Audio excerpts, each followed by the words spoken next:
While resting on the battlefield, this soldier noticed a faint glow in an open area ahead. Out of caution, he walked over to investigate. He picked it up and realized it was nothing more than a photo of a beautiful woman. Thinking it might belong to one of his fellow soldiers, he casually slipped it into his pocket. The very next second, a shell landed exactly where he had been standing moments earlier. The blast knocked him unconscious on the spot. When Logan finally woke up, he was told that aside from him, the other 3 soldiers had all been killed. A medic then handed him the photo. I saw you pick it up. Looks like it saved you. Once again, it was that same photo, and written on the back were the words, "A lucky charm." His comrades believed the photo had saved his life, but it didn't belong to Logan. On the battlefield, photos from home are priceless, so Logan decided he had to return it to its rightful owner. The problem was, no one knew where it came from. 8 months passed. The photo never left Logan's side. His friends joked that one day he would meet the woman in the picture, and when that happened, he owed her a face-to-face thank you, because without this guardian angel, he would have died on that battlefield. Logan owed her his life. No one expected those words to come true so quickly. Another shell struck nearby. At point-blank range, Logan survived again. This time, he was the only one who made it home alive. Maybe the photo really did have some kind of power, but Logan couldn't return to a normal life. He suffered from severe PTSD. Any loud noise, anything resembling gunfire or explosions, made his entire body tense instantly. Why did everyone else die while he lived? It felt like fate had chosen him. Logan took out the photo again. He traced the image to a lighthouse, located more than 930 miles away in Louisiana. He decided it was time to go find his answer. With only himself and his dog, Zeus, Logan set out on the journey. He used no vehicles. From sunrise to nightfall, he walked the entire distance. When he was hungry, he made his own fire and cooked. When he was exhausted, he leaned against Zeus and rested. The long journey slowly brought peace back into his life. Before he realized it, the symptoms of PTSD were gone. After who knows how long, Logan finally saw the white lighthouse. He showed the photo around town. Eventually, in a bar, someone told him the woman's name was Beth. She ran a pet boarding house just outside town. Logan headed there immediately. Beth walking toward him in the sunlight was even more beautiful than the photo. Logan was completely stunned, but every time he tried to speak, he was interrupted by phone calls. The pet hotel was overwhelmed with work. An employee had just quit, and even Beth's grandmother had to help out. Seeing no opening, Logan tried to take out the photo to explain, but instead, he accidentally pulled out a flyer. Beth assumed he was applying for the job and handed him an application. I'm really here because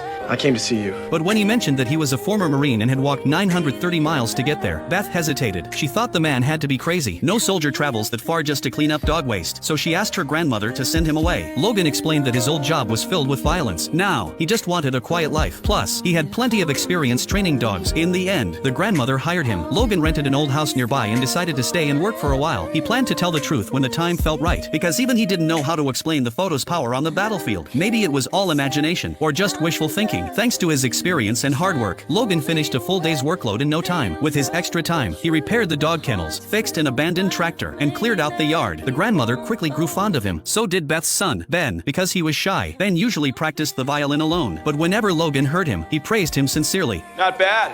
I didn't think anyone was listening. Glad I was. Those words gave Ben incredible confidence. Logan could also play the piano, and the two quickly became close. Only Beth remained distant. She noticed Logan often stared at her, which made her uncomfortable. What she didn't know was that every time Logan saw her, his war-torn heart finally felt calm. One day, a police car suddenly pulled into the yard. A man walked in arrogantly. The moment he saw Logan, his expression changed. Without a word, he pinned Logan and demanded ID. The man was Beth's ex-husband, a powerful local cop whose father was a high-ranking judge. After the divorce, he lived freely but never let Beth go. He used Ben's custody to trap Beth in this town. He forced her to attend events with him to feed his twisted need for control. Beth was powerless. She was terrified of losing her son. That night, Ben ignored Beth's protests and insisted Logan stay for dinner. After eating, they played chess and Ben even performed a magic trick. Beth was stunned. Her son was usually timid, but tonight he was lively and confident. She slowly began to warm up to Logan. As he was leaving, Logan tried to bring up the photo, but the words wouldn't come. It sounded too much like a fairy tale. Another time, maybe.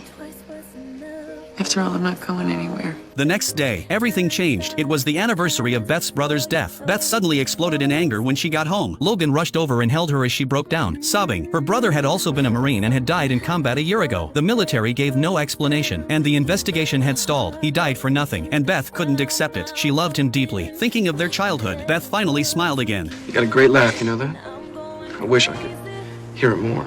From that point on, Logan became part of the family. The bond with Ben grew stronger. They felt like a real family. At times, Beth even felt that Logan was more of a father to Ben than anyone else. But reality struck soon. A city event required Beth and her son to attend. Her ex-husband took Ben without warning. When he returned, Ben had been injured by a baseball. Beth tried to ask what happened, but the ex-husband brushed her off. When she persisted, he threatened her again. If she disobeyed, he would take Ben away for good. You should do what she says. Let go of her arm. From that moment, the rivalry was set. Inside, Beth nervously tried to explain, but Logan only said, Just want to make sure you're okay. Warmth flooded Beth's body. As Logan turned to leave, she finally called out. When are we gonna get those beers? I won't forget. That night, Beth dressed up carefully. At the dock, she told Logan her parents had died young, and her brother was the family she loved most. They used to play on a small boat together, but it had been broken for years. She always wanted to take Ben out to sea. Logan took note of this. Their feelings grew rapidly. Suddenly, a police car followed them, a warning from the ex-husband. But Beth was in love, and her grandmother fully supported her. At Ben's 8th birthday party, the ex-husband finally snapped. He cornered Beth in the kitchen. If Logan wasn't gone, he would take Ben away forever. Terrified, Beth told Logan to leave. You don't know what I'm dealing with.